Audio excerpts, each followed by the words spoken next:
Hello, everybody. My name is Dr. Nchewi Elemiani, and today I'm talking to you about feminine tips on coping with emotional labor during the COVID-19 pandemic.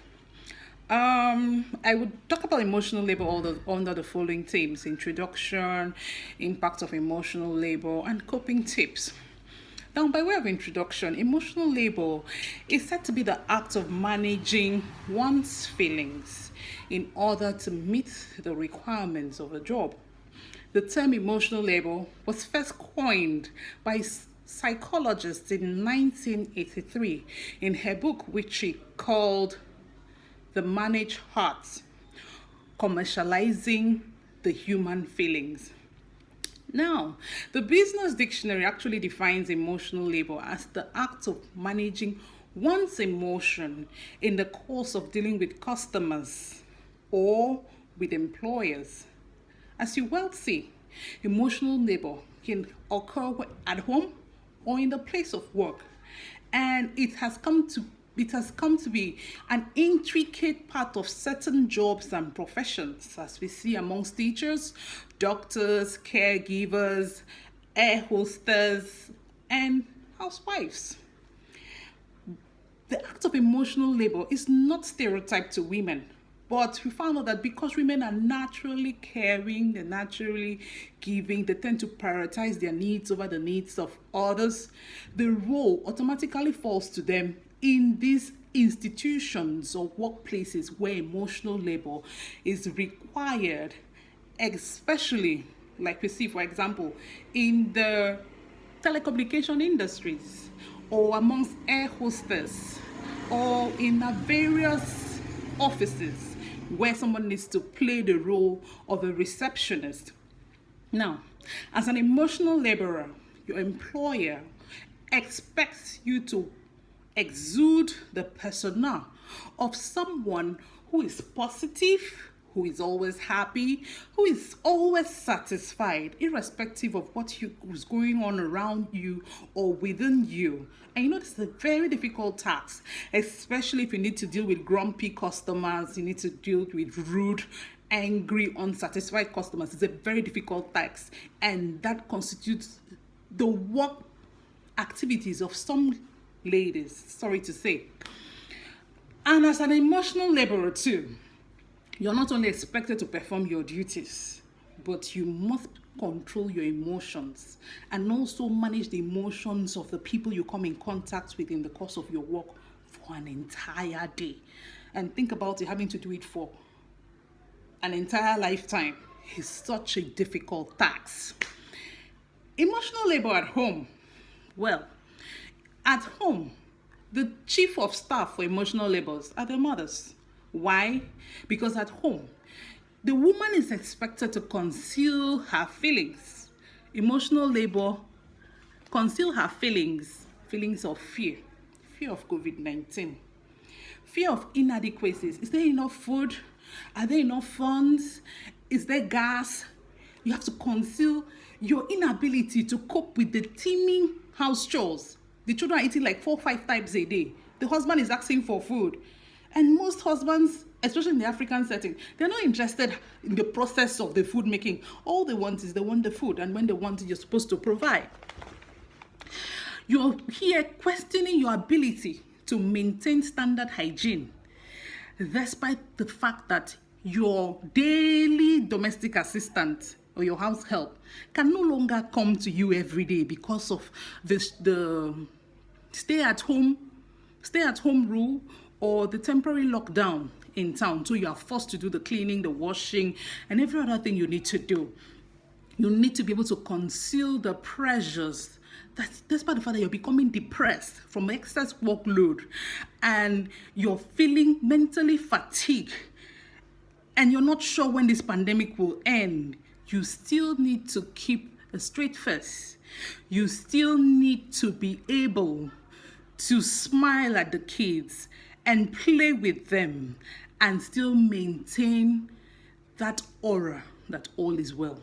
It's a difficult task. And then sometimes you find out that there's no clear cut for most women between emotional labor at work and emotional labor in the home. So it just naturally flows. So for these ladies, you find out that they are often seen to force emotions that they do not feel. They are required to convey emotions of empathy, optimism, calmness during the work time, and then take it home, manage the emotions of their spouses and the children in order to maintain a semblance of happiness, peace, quiet, and continuity. As simple as it sounds, it is not usually easy. And the very act of executing one's daily routine as a woman, be it cooking, cleaning, planning of activities, requires an excellent mastery of emotional labor. So, whether you like it or not, if you're a woman, you and I are caught up in this web. And it's difficult to measure the amount of energy and time put in, because most times you don't even realize that you're doing extra work. You don't. And more often, you don't even get the appreciation, be it verbal or physical. You don't get that appreciation. And because it's not regarded as work, it's often not seen, it's not palpable, it's often belittled, it's unvisualized, not valued, and uncompensated for. And because they don't think that emotional labor contributes to the economic growth of any society, therefore, it is mostly an unpaid job. You don't get paid for it. But sadly, I beg to disagree at this point, because we all know that a stable home, it's what is required for there to be progress in any community.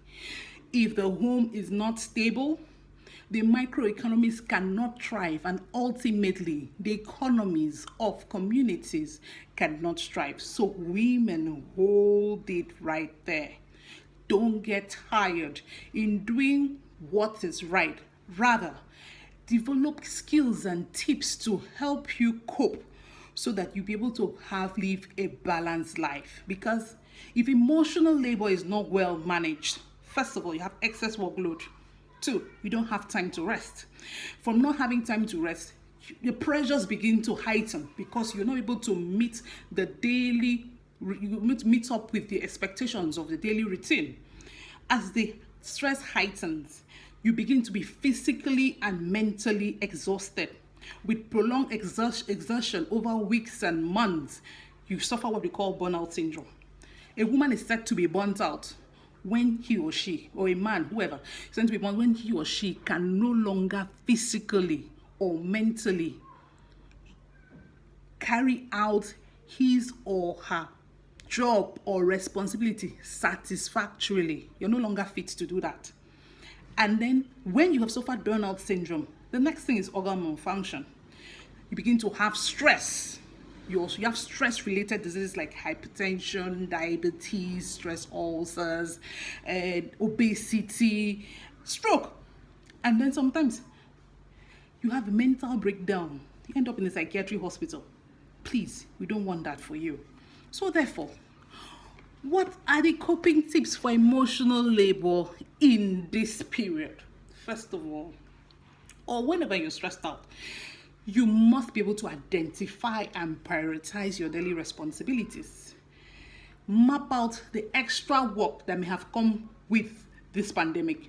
2, communicate with your partner or your spouse and the older kids. Do not be afraid to communicate, because that's the first step, basically. They could help to reduce the burden of care. You could have them share your responsibilities. For instance, it could help you. The elder kids can help you plan the meals. They could help the juniors do their homeworks. Father can help pick groceries, refill the cooking gas, and all that. Then the next thing to do is to set and hold boundaries. Oh, this is what's supposed to be at a certain time. This was keep to those schedules. And then be patient with yourself. Take one step at a time. Then the last but not the least is practice self-care. You must be able to love yourself, be self-compassionate. Tell yourself the good things. Don't always flog yourself. Encourage yourself and give yourself a pat in the back. Practicing self-care means maintaining a mental and physical state of hygiene. How do you do that? First of all, you have to eat right, sleep right, exercise right, you have to rest right, relate right, learn right. And then the last but not the least, take time to laugh. Yeah, very important. Ha ha ha. So I'll go over it again. What do I mean by eating right? Eat more grains, more natural foods, and take at least 8 glasses of water every day. Now, sleep right. Most people to sleep at least 8 hours every night. So all the plenty things you have, the numerous activities that fill your day, make sure you create time to sleep because you need to rejuvenate your cells. I need to look young because people don't sleep well, they age faster. Now, you have to rest right. Take breaks in between your chores. Have time for TV. Indulge in yourself. Practice self-love, Sip a bowl of soup or a hot tea, green tea, over, while you're watching a comic relief series or you're listening to music, and take time to read with the kids. Then take time to dance. It's a way of diffusing lots of pressure. Then the next thing, relate right. Manage your access to information. It's not every information on COVID-19 that you should internalize. Have specific channels that are accredited, WHO, Ministry of Health, NCDC, like in my country, Nigeria. And then manage your relationship and your work very well. Keep your social network interactions, remember to call your friends and your family members. Then the next thing to do is learn right. Learn something new, something you've been wanting to do. Have time to do maybe an online course that will contribute to your work ethics, by the time you resume work when the pandemic is over. And then take time to learn a new recipe, a new dance step, learn something new. Above all, find time to laugh. Don't be too serious. Find time to laugh. Then we implore you to maintain that emotional labor. Maintain with ease. Stay positive, stay calm, stay safe. And very soon, the pandemic will be over by the grace of God. Thank you very much.